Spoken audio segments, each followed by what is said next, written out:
for making cake. It is absolutely essential to the making of a good cake that the material should be good. The flour must be white and dry, and carefully sifted before using. The sugar white and free from lumps. The eggs above suspicion. The butter sweet and fresh, and the milk whole or unskinned.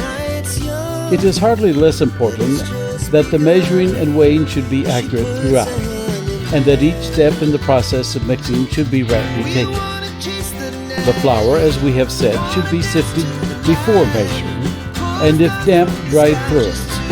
The eggs should be beaten separately. The whites in a cool room till they are solid enough to slice. The milk may be used either sour or sweet, but the two must never be mixed. Sour milk makes spongy cake. Sweet makes it more solid. The soda should be thoroughly dissolved in hot water and strained before it is stirred into cake. Curds should be carefully rinsed, rubbed in a dry cloth to get out the stins, and then spread on platters and dried before being used.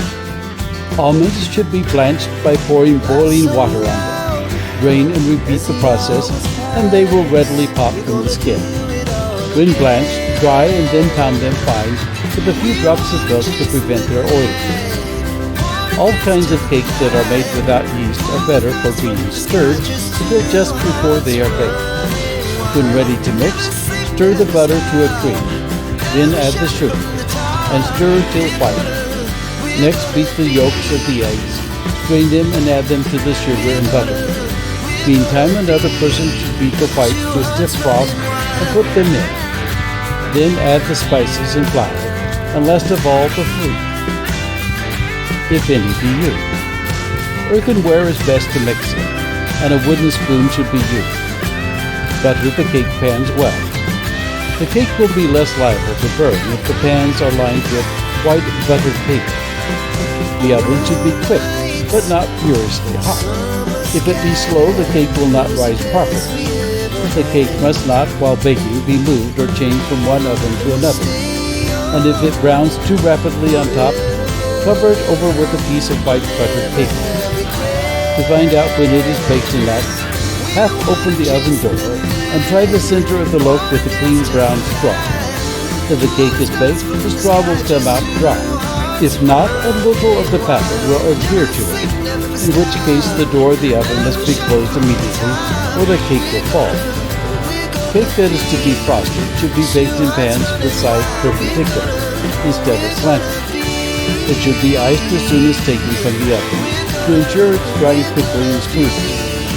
As soon as the cake is cool, wrap it in a thick white cloth and keep it in a covered earthen jar or tight tin box. Do not cut more at a time than is likely to be used. Cake.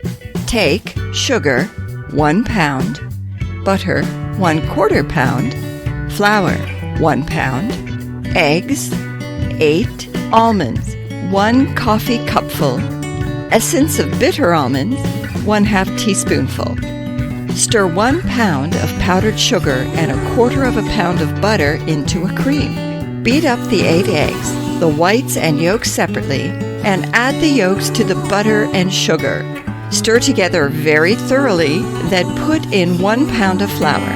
Add a coffee cupful of sweet almonds blanched and beat to a smooth paste with 1/2 teaspoonful of essence of bitter almond, along with the almond